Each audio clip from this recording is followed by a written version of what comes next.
Hey everybody, welcome back to 10 to Life. It's me, Annie Elise, and I am here to talk to you about another true crime case today.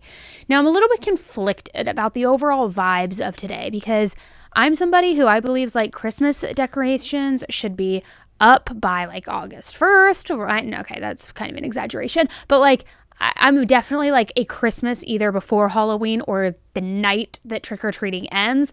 So I'm already kind of in the throes of Christmas over here.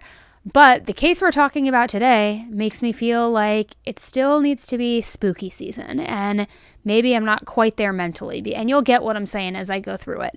But it's kind of a wild one. And it has some twists and turns along the way with kind of an ending that you wouldn't really ever expect to happen as you're listening to it, especially as true crime buffs like us. We kind of usually know who the suspect is, what's going to happen, who's held responsible.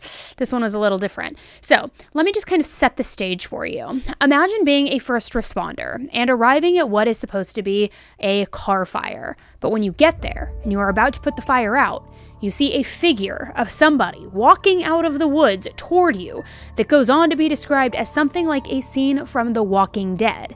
Now imagine that zombie is an actual person who, on top of asking for help, also utters the name of the person who started the fire. Today's case is wild, and like I said, it is filled with a ton of twists, turns, and controversy. So let's get right into it.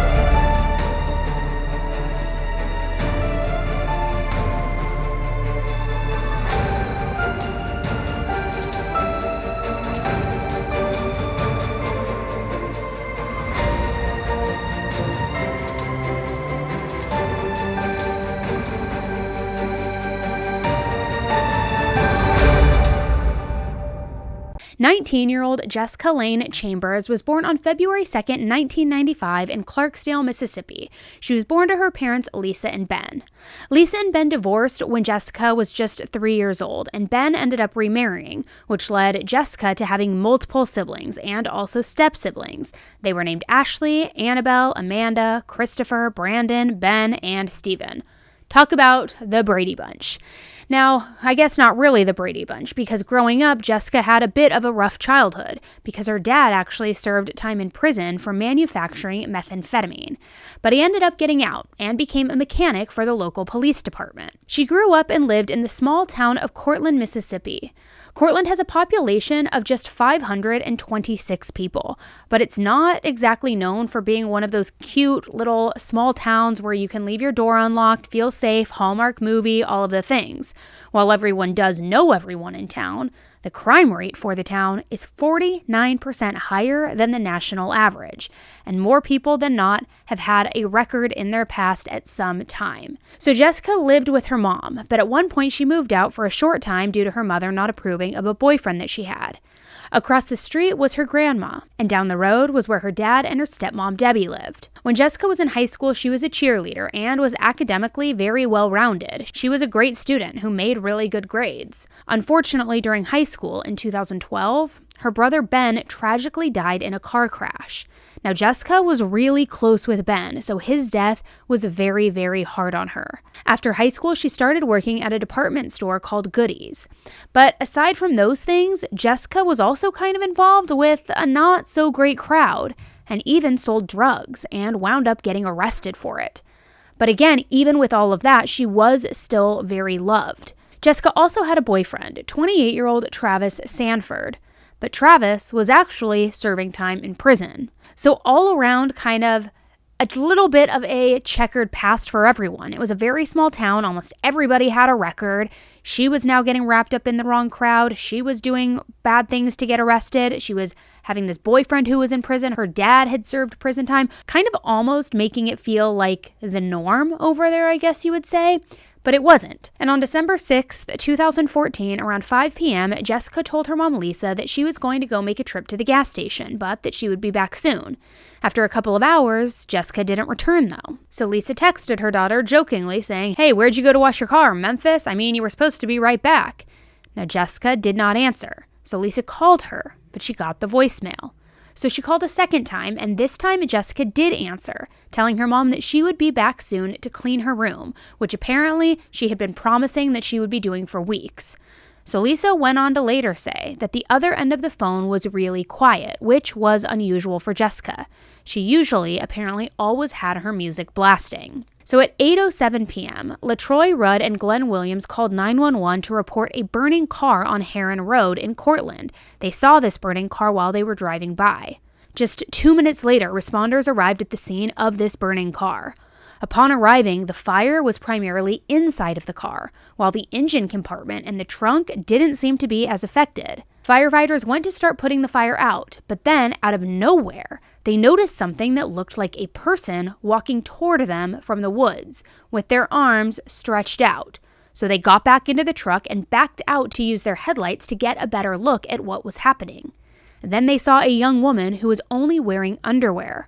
Her body was severely burned from head to toe, making her unrecognizable. Chief Cole Haley was arriving right behind the two responders and saw the woman walking out of the woods. As she got closer, she said, "Help me." He grabbed a blanket to try to wrap her up and help her toward the front of the fire truck, which I just have to say, and I noticed a lot of people also commending Cole for this, but how gracious was that of him to do? He was trying to cover up the woman since she was basically naked. He didn't want her to be so exposed in an already vulnerable state. The woman then collapsed 2 feet behind the truck, and Cole held her and told her that help was on the way. The woman tried to speak, but her voice was very hard to hear and very difficult to understand, and he had to put his ear right next to her mouth to even hear what was coming out. Cole asked her what her name was, but he could not understand. He thought she might have said Courtney, but she ended up saying Jessica Chambers. Not to be confused with Chambers. So at that point, though, a light bulb went off for Cole. He recognized the woman, even with the third-degree burns covering her body and her face blackened by these burns.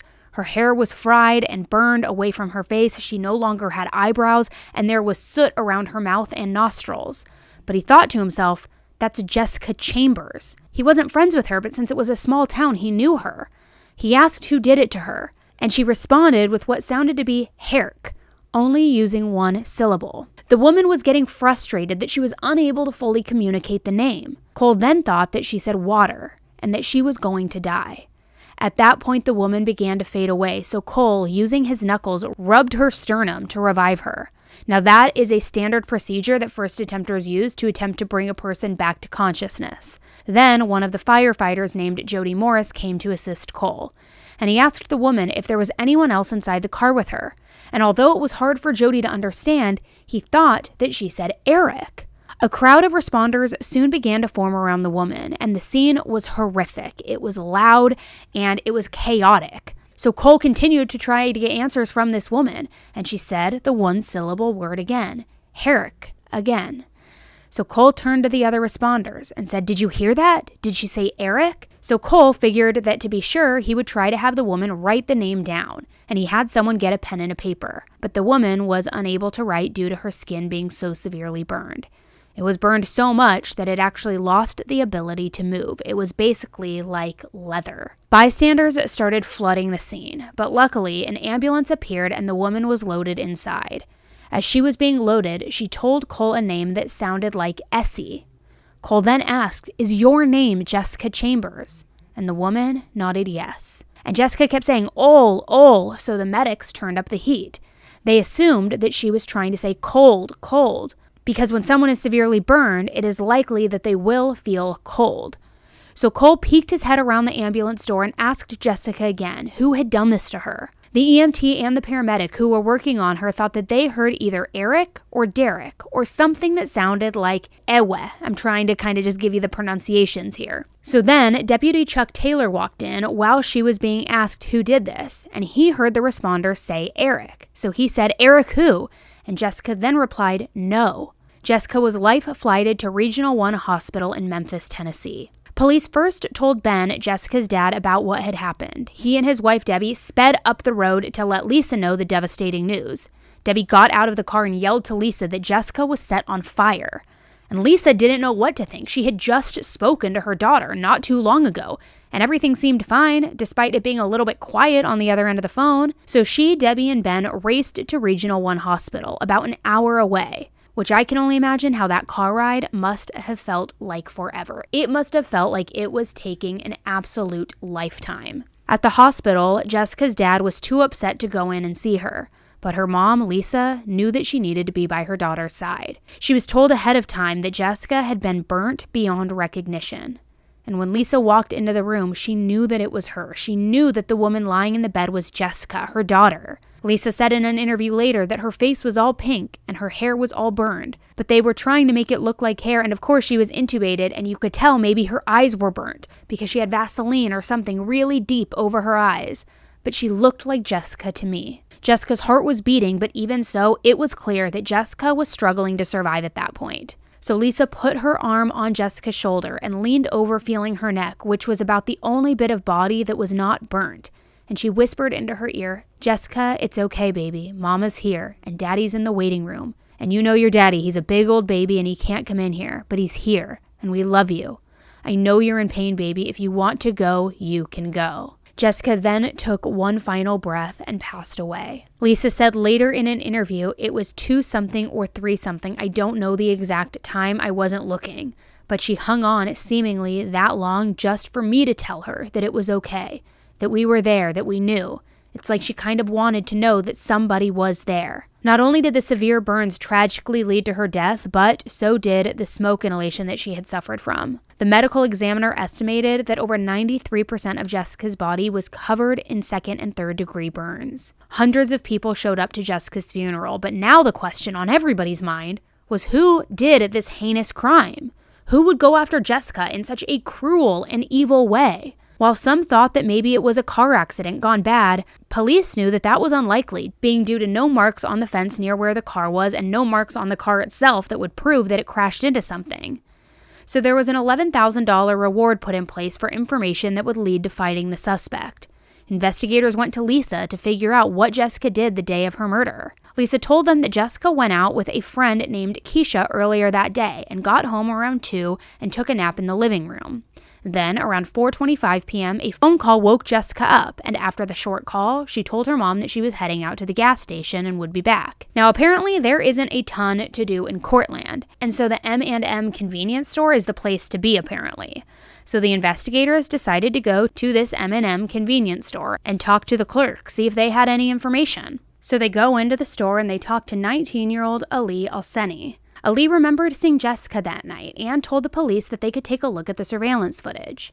So on the footage, she is seen around 6:25 p.m. walking toward the door of the store. But then someone who is out of the footage must call her name because she looks over in that direction and waves.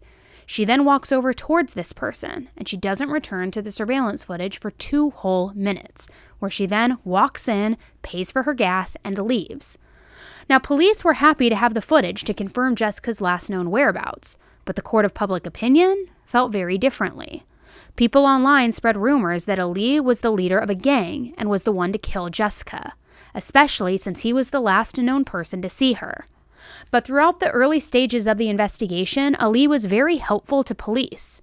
When interviewed, he said, "As long as I'm cleared, I'm good. I just hope they find the killer. I was just trying to help, and in the end, everybody turned against me." Now, police did their due diligence to confirm Ali's alibi and remove him as a possible suspect. And luckily for Ali, the DA, John Champion, made a public statement saying, "I would like to publicly say that Ali at the store has been cleared. He had nothing to do with this." So they were able to figure out that an accelerant was poured on Jessica and on the car.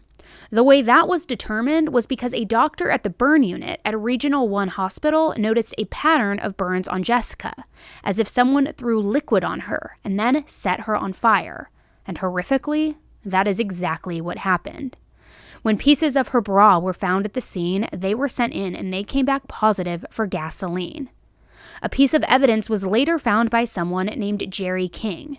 Jerry was out on a walk with his baby when he noticed something shiny in the grass. It was Jessica's keys, about a quarter mile away from the car. They interviewed many people, including men from surrounding counties with the names Derek and Eric.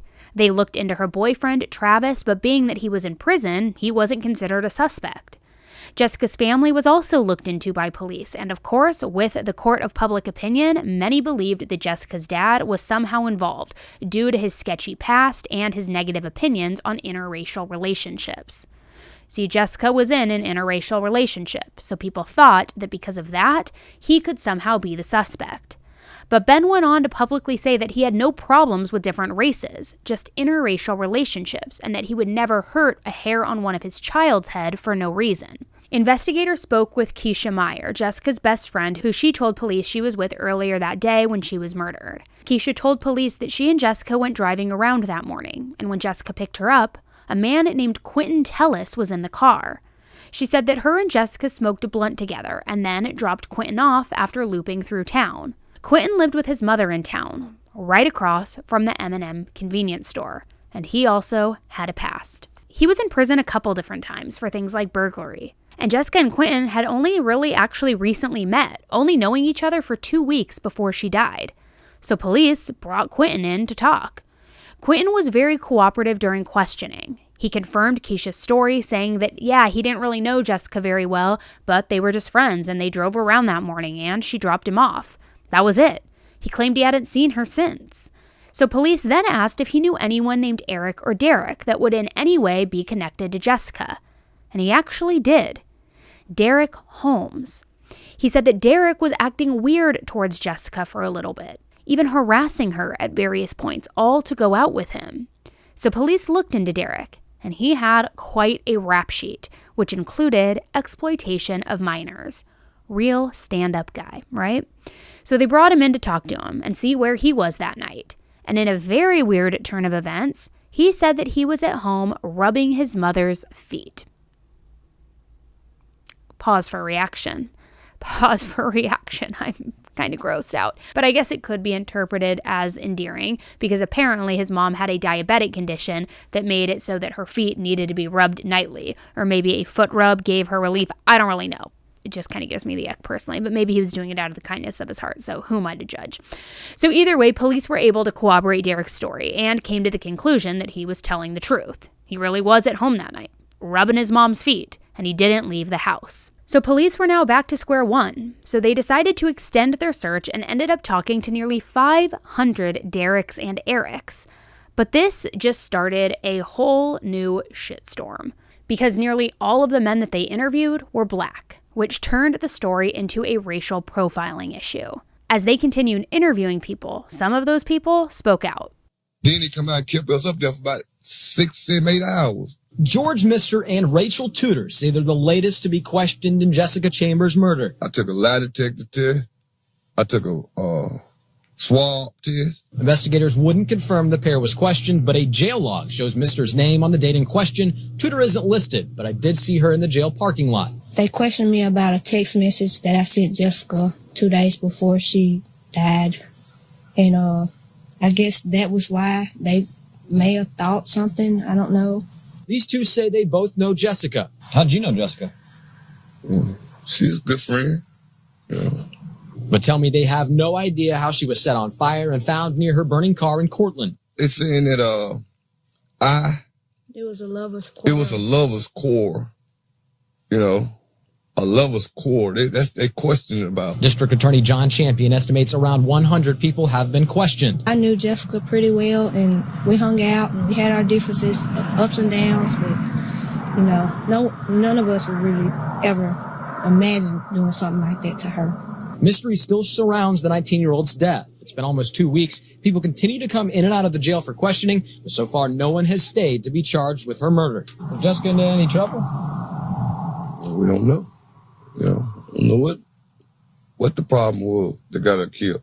Throughout all of the chaos with the media, investigators got a little glimmer of hope. Jessica's cell phone was recovered. Now this allowed them to go through the phone and see who she last talked to, and see if she talked to any Dereks or Erics, which to their surprise, she didn't have anyone with that name in her phone, but she did have an unnamed phone number on her phone that she had been texting with for a week and even called at the gas station the night of her murder. The day before the murder, this person who owns this phone number texts Jessica saying, "I'm horny." Jessica texts back, "Oh Lord." Jessica then goes on to say that the person's mom and sisters were home and they would freak out if they found out. The next day, the number texted Jessica again saying, "I'm horny," with Jessica replying, "Oh Lord," again. Jessica then went on to ask for money to get something to eat, and the number replies back in a very sexual nature. And Jessica goes on to reply and say she only needs $6. So investigators were able to track who Jessica was texting, and shockingly, it was the man that they spoke with previously, Quinton, which was a major red flag for investigators because Quinton never said anything about texting Jessica that day, about having sex. In fact, he told them that they were just friends. So right away, police knew that Quinton was not being fully transparent about the night of the murder. So they went to Quinton's house to talk to him again, like they did the last time. He was being very cooperative, but he did say this time that he and Jessica did have a sexual relationship, and that they actually had sex in her car in a field right behind his house. He said they had sex a couple of times and had to put the seat back in her car, which later tipped authorities off because the passenger seat in her car was put back when it was brought in to be searched for clues. But Quinton stressed that they didn't have a physical relationship the night that she died, and they hadn't since the week prior. Quinton took investigators on a tour of his property. He showed them into a shed, which had a 5-gallon thing for gasoline, which, as we all know, gasoline was found on Jessica's bra in order to accelerate the fire. But to be fair, I feel like it's not exactly uncommon to find that thing of gasoline in someone's shed or garage, especially people who are preparing for a natural disaster or something of that sort. So Quinton also told investigators that he was in a town about 10 minutes away called Batesville getting a prepaid debit card to send to his girlfriend in Louisiana so that she could come and visit him. He told them that when he got back that night, he had heard what happened to Jessica, but instead of checking up on her, he deleted her information from his phone, saying that he just didn't want those messages on his phone anymore. Now, police were very wary about Quinton and the fact that he had already lied to them once, so they figured they needed to see if his alibi was airtight or not.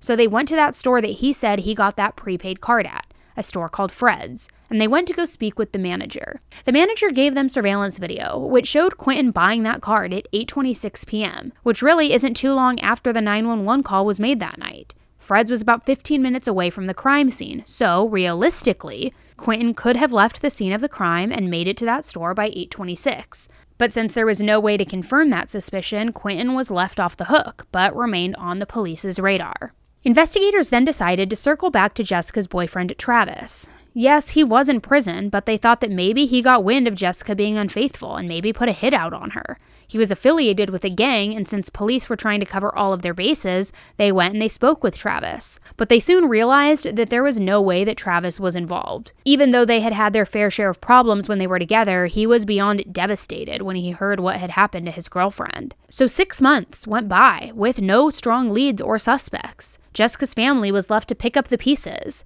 But investigators didn't give up, and an intelligence analyst by the name of Paul Rowlett looked into the cell phone records of Jessica and Quinton, and he was able to figure out that at the same time that Jessica was in Batesville, so was Quinton. So if you piece it together, Jessica called Quinton at the M&M convenience store that evening, and then went off to Batesville with him that evening. So investigators decide to speak with Quinton again. But this time, he was not in Cortland. He was serving time in a Louisiana jail for fraud charges. So investigators traveled to the jail that he was at and spoke with him. Again, just like the last couple of times, Quinton was very, very cooperative, even waiving his Miranda rights. And they told him that they came to the conclusion that he and Jessica were in Batesville at the same time, shortly before she was murdered. He said he wasn't in Batesville until later that night. And they say, well, you might not have been, but your cell phone was. So, how did that happen? Did you loan it out? And Quinton paused, and he said, oh wait, you're right.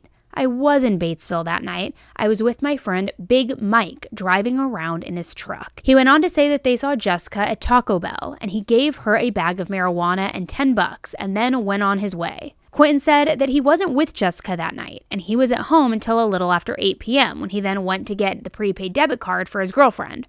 So, what's the truth? What really happened here? So investigators went on a new trail of figuring out who Big Mike was and if he was in Batesville with Quinton that night. Now, Big Mike's name was actually Michael Sanford, and Michael spoke with investigators and completely threw Quinton right under the bus, stating that there was no way he was with him that night because he went to a Tennessee Titans game that night in his truck. So with each lie so far in the case, it would appear that investigators kept landing right back in front of Quinton. They spoke to him again and confronted him with Big Mike's alibi, and Quinton, yet again, changed his story. He said he actually was with Jessica that night. He said that up until 7 p.m. they hung out in her car smoking weed behind his house. but Quinton swore that he did not kill Jessica. But toward the end of the interrogation, Quinton was visibly shaken and walked out. On February 24, 2016, 14 months after Jessica's murder, DA John Champion held a press conference saying that they had a suspect for the case, and that suspect was Quinton. He said that Quinton was being charged with capital murder for Jessica's death.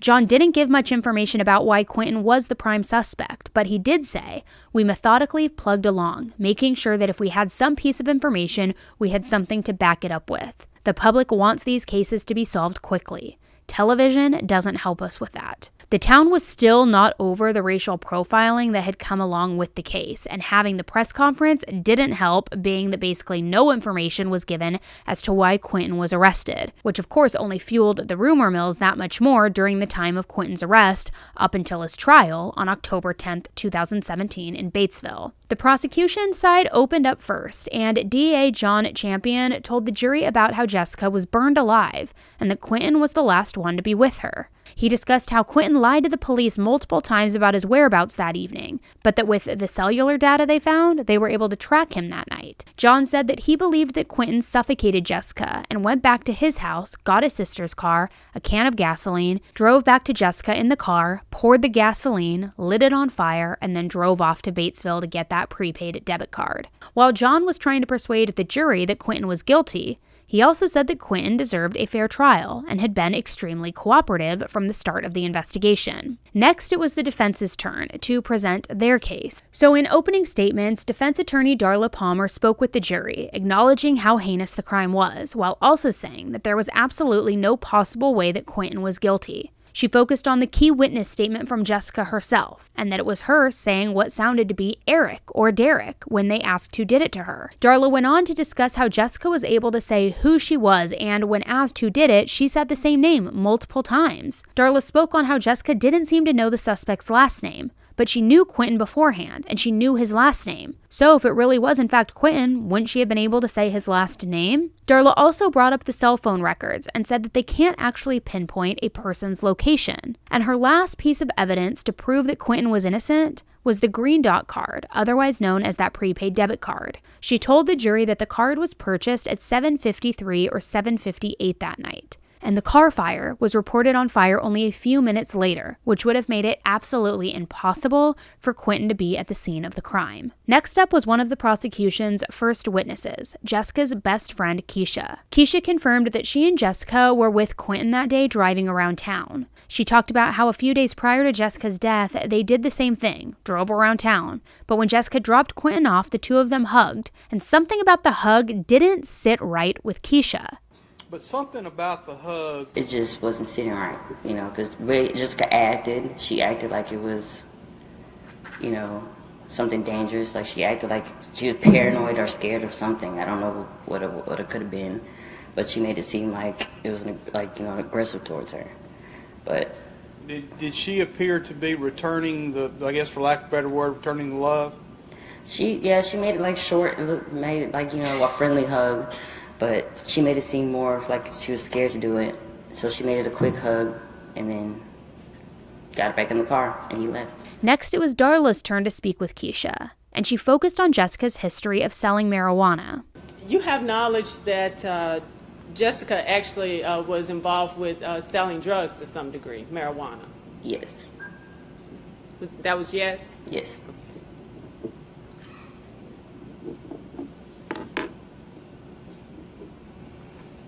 And that would have been pretty often, let's say in the last 6 months prior to that? Yes.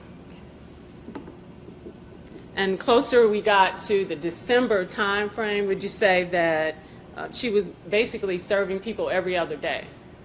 Yes. The prosecution then brought Cole onto the stand as a key witness to the crime scene. Cole was that first responder that wrapped Jessica in a blanket and spoke with her. Now, his testimony was truly heartbreaking. When you arrived, did you pull around them? When I arrived, I pulled around them and pulled on up to where the car was on fire. And what did you see? I saw Jessica standing in the road, and then, of course, I seen the car on fire out of the corner of my eye, and I immediately stepped out of the truck and raised the compartment, got a blanket out, and went to Jessica's aid. Let me ask you about it. Did you know Jessica Chambers? I knew her. We weren't, friends or anything, but I knew her. When you first arrived on the scene, did you recognize this person? No, sir, I did not. What was this person wearing? When I seen her, she had nothing on but her pants. And what did you tell me you did? You got a blanket? I got out and I got a blanket, and she had her arms out, was coming towards me, saying, "Help me, help me, help me." Nicole, I want you to describe for this jury what did she look like? What was the condition of Jessica Chambers? Her hair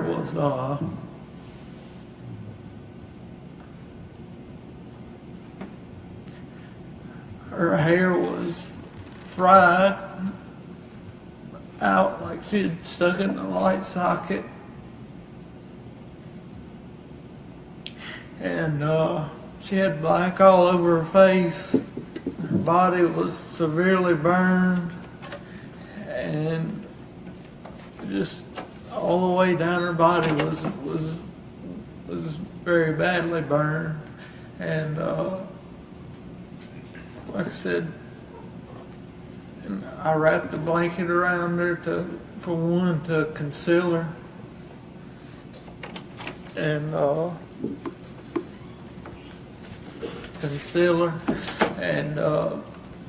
always knew that learned that burn victims would be cold, and so that's why I placed a blanket around her, and we proceeded to walk up the road. I was trying to get her to the front of the engine 81 to where the headlights were, where it'd be more light, or could access her a little more, see a little better. We made it to the back of engine 81, and she couldn't go anymore, and I proceeded to lay her down on the ground. She reached out for my hand. I held on to her hand, and I talked to her, and I asked her name. She said, "What come out?" Like I said, her mouth, inside her mouth was just charred black, and could not understand her very well at all. When Darla cross-examined Cole, she had him read his statement that he made shortly after helping Jessica. The statement talked about how Jessica said the name Eric, but when cross-examined, Cole said that he was in a daze when he made that statement, and that he actually didn't understand what Jessica said. The prosecution brought up all of the other first responders to testify, and they all stuck to basically the same story, saying that the scene was beyond loud and chaotic, but that they all pretty much heard Eric. Next up was Jessica's keys that Jerry King found not too far away from the crime scene. The keys were sent off to be DNA tested, and Catherine Rogers, a forensic DNA analyst from Scales Biology Laboratory, discussed the DNA that was found on the keys while taking the stand. She said that the DNA was from 4 different men, and it was found on the keys. When asked if any of the DNA was Quinton's, she said Quinton Tellis could not be excluded. But let's be honest, whether his DNA was found on the keys or not, it doesn't exactly make him a suspect. Because from the sounds of it, Jessica drove a lot of people around,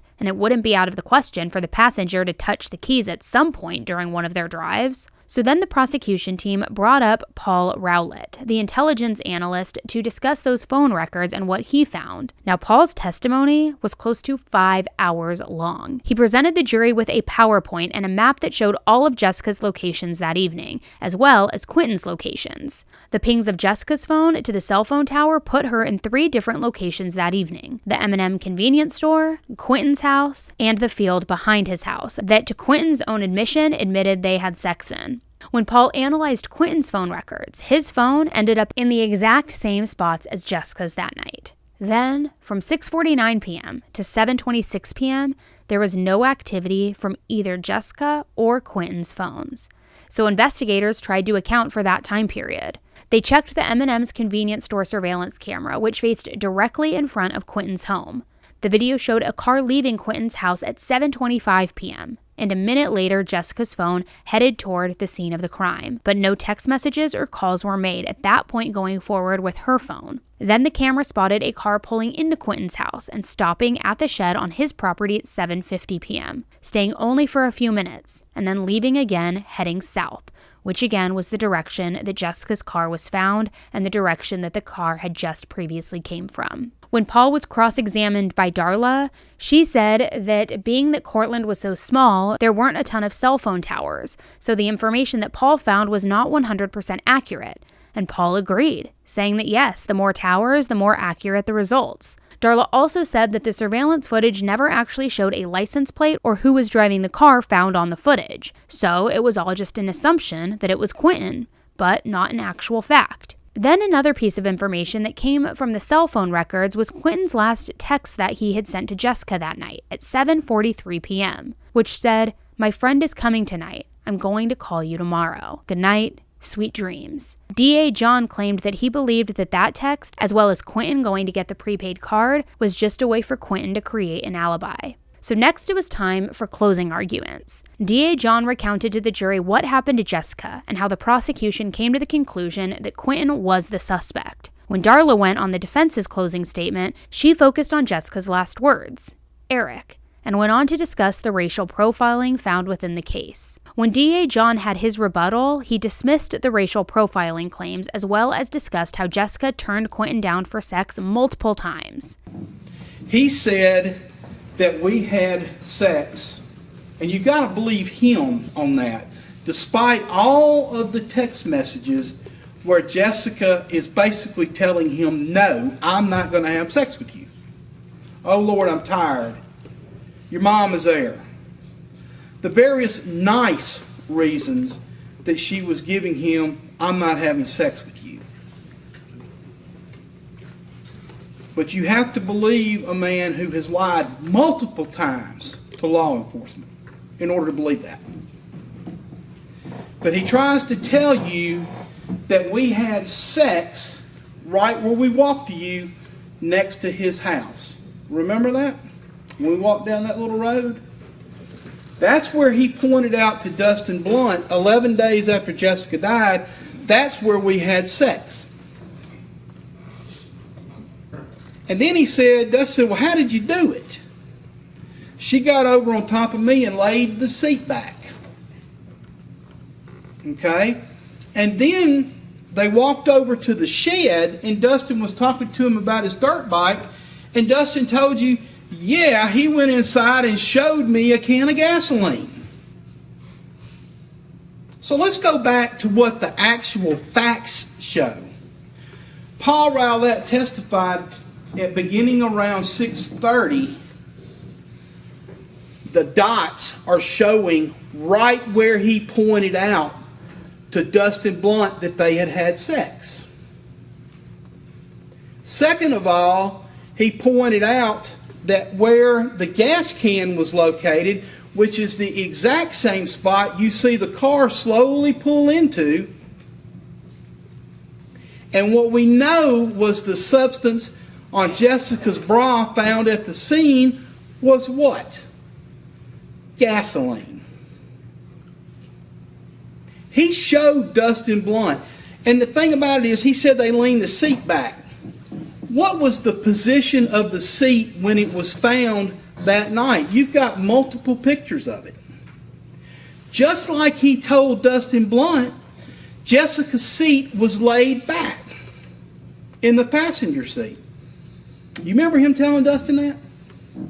Look at the photographs.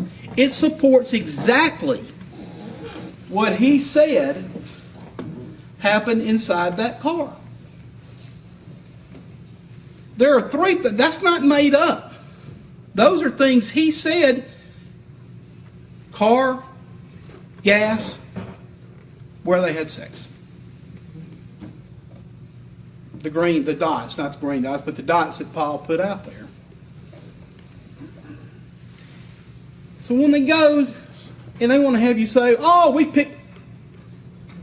decided to go back to Quinton Tellis. We just picked him out of 150 people we interviewed. No, we went back to the person who we found contradictory evidence from what he told us in his interviews. DA John went on to talk about how he thought that Jessica and Quinton didn't have sex that night, but that something did go on to make her become unconscious. And then at that point, Quinton drove the car to the spot first responders found it, went back to his house to get the gas, and then set her and the car on fire. Then when it was time for the jury to announce their verdict, something pretty shocking happened. I don't need to know what your verdict was, but I just need to know, did all 12 jurors agree on that verdict? Yes, sir, we did. All right. Would you hand the verdict, please, to the court, to the clerk? Excuse me. We all didn't agree on it. Sir? You said we all agreed on that verdict. We didn't. All 12. The verdict has to be unanimous. So all 12 did not agree on the verdict? Is that what you're telling me, sir? Yeah, I didn't agree he was in it. All right. I'd ask you to step back into the jury room, please. Pass the verdict, please, to the clerk that you have in your hand. After the jury was sent back, they returned after 30 minutes of deliberation and came back with a unanimous decision. The jury found Quinton not guilty for the capital murder of Jessica, but then a different juror said that they did find Quinton guilty. It was all very, very confusing. Not only did the jury come back without being on the same front once, they actually came back twice, doing the same thing. So after deliberating a third time for an hour, they came back and said that they couldn't make a unanimous decision, one way or the other. So the trial was considered a mistrial. As part of our system of justice, which we all fight jealously to protect and preserve. Every defendant comes in this court is entitled to a jury that's as conscientious as you are about the jury's rights. And I respect your decisions. Your inability to reach a verdict does not mean that you've not done an admirable job, because you have. And this court appreciates it. So with that, I'm going to declare a mistrial in this case, and I want to send you back to your jury room, and we'll be sending you home very shortly. All right, so if you'll retire to the jury room, please. So on September 24th, 2018, Quinton was on trial again. Now overall, the trial was very similar to the last one, with many of the same key witnesses. But something that the prosecution team different this time was bring in a burn specialist, Dr. William Hickerson. Now, William's job was to prove to the jury that going off of what Jessica last said, Eric, wasn't valid due to her injuries. She wouldn't have been able to speak clearly, so there is no telling what exactly she said or meant that night. Not only that, but she would have been in excruciating pain, so it would not have been that easy for her to properly communicate. They also showed autopsy photos of Jessica, which indicated bruising on her torso, which would not have been caused by a fire. So at that point, the prosecution team felt pretty confident with their case. Not only were they using old evidence, but with this new testimony that they brought in, they felt that they did a great job at convincing the jury that Quinton was guilty. But believe it or not, after a week of the retrial, the jury came back again without a unanimous decision. 6 jurors thought he was guilty, and 6 thought that he was innocent. So again, Quinton wasn't found guilty or innocent. And if all of that wasn't enough, a new case was brought to light that had a connection to Quinton. On August 8, 2015, in Monroe, Louisiana, a 34-year-old woman named Ming Chen Chow was found stabbed to death in the bedroom of her apartment. And how she was found was because there was a smell coming from her apartment. Her body had been there for a while, probably about 10 days, according to her autopsy. Now, Ming was known as Mandy by her friends, and she was a foreign exchange student who lived in the States for a couple of years. Mandy had been brutally stabbed 30 times. When looking for clues, investigators found a Walmart pharmacy receipt in her apartment, dated the day before Mandy was thought to have died. So investigators took a look at the Walmart surveillance footage, and they found Mandy walking to a black car. And inside the car was a black man, who she gave a prescription of painkillers to. Then they took a look at her bank records and saw that someone had been using her debit card after she died to take money out of the ATM machine. So after looking at that ATM machine surveillance, they saw the same man who was in the car of that Walmart footage. They ran the car's license plate, And who did the plates connect to? None other than Quinton. Apparently around that time, he had moved to Monroe to live near his girlfriend. So police charged Quinton with the unauthorized use of a debit card, but not with the murder since they didn't have anything to link him to the crime yet. Later, a man called Crime Stoppers and said Quinton told him that he actually tortured Mandy for her PIN number and then killed her, which allowed for Monroe police to then charge Quinton for Mandy's murder. But Louisiana waited until after Jessica's trial to start Mandy's trial. In November of 2022, Judicial District Court Judge Larry Jefferson dismissed Quinton's indictment for Mandy, all based on Mississippi wanting Quinton to spend 5 years in prison for Jessica. It still has yet to be decided whether or not Quinton will go on the stand again. It will be up to the Second Circuit Court of Appeals to decide whether or not he will go on trial after he serves his sentence. Sadly, it would appear that Jessica and even Mandy never got the justice that they deserved. The people in Jessica's life have been left to go about life without their beloved daughter, sister, and friend. Tragically, Jessica's mom, Lisa, died in October of 2021 at the hospital. Her cause of death has never been released, but one can only assume that maybe it has to do with the terrible losses that she suffered and the toll that it took on her. Not only did she lose her son too soon, but she lost her daughter in one of the most gruesome ways that one could. She also had to recount her daughter's final moments multiple times in court, seeing things that no mother ever should, such as Jessica's autopsy photos. It is horrible to think of all that Jessica missed out on in life because she was just out of high school and she had the rest of her life ahead of her. While she was making some bad choices, yes, one could argue that she had just gone through the trauma of her brother's death. At the core of it, Jessica deserved the chance to work through her mistakes and come out of it on the other end, stronger for it even. But instead, she was brutally burned alive and then just discarded and left to die. No matter what she was doing during the time of her death, she definitely did not deserve the fate that she received. Not only that, but justice was never truly served for Jessica. Now, I've read some theories from people thinking that it was gang-related, and some people think that Jessica somehow pissed someone off who she sold drugs to and they retaliated. There are still so many questions surrounding Jessica's death, and the main one being who is responsible? Who did it? Was it Quinton or was it someone else? The prosecution team seemed to have a pretty good case to prove that Quinton was guilty, yet the case was left with a hung jury. So what do you guys think? Do you think that the jury made the wrong choice?